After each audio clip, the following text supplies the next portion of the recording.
The CNA has just witnessed a nurse yell at a patient. She believes that she should go to the administrator to report this incident.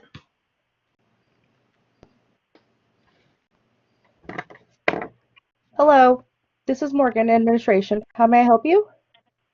Hi, I just saw a nurse yell at a patient, and I was just wondering what I should do. That's a great question. According to the definition of the chain of command, it is a hierarchy of authority that dictates who is in charge of whom. In this case, the person you would go to for this event would be the nurse of your patient. Okay, great, thank you. You're welcome. The CNA now knows that the next in the chain of command is the nurse of the patient. She is going to discuss the event with her in person.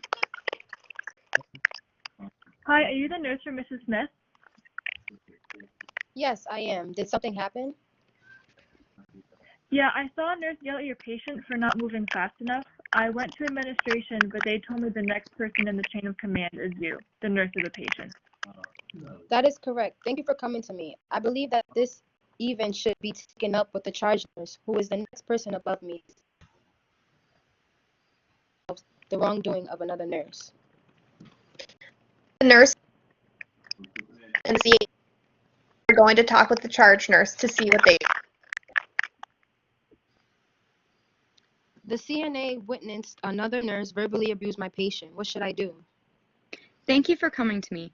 Per protocol, we need to file an event report and we need to most likely have a meeting with the nurse and their manager to discuss their professional behavior. Let us sit down and write out what you witnessed. The nurse, CNA, and charge nurse sit down and file an event report. The next day, all three parties, along with the accused nurse and administration, are all called to a meeting to discuss the event. Administration makes a point to state how the chain of command was properly used in this situation.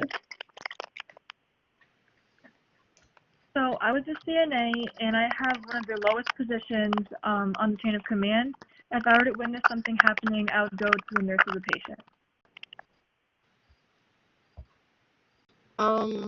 I was the RNA, and my job is to provide assistance and care to my patient. So in this case, I would go to who's above me, which is the charge nurse, and just let them know the problem and situation that happened. So I was the charge nurse, and as the charge nurse, I would take the event that happened and bring it to the nurse management or anybody higher than me to sit down and make a report about the incident that has happened. And as an administrator, it is my duty to make sure the unit is organized and the nurses know the proper chain of command, and to schedule a meeting with the different nurses to talk about events that. And this was our scenario.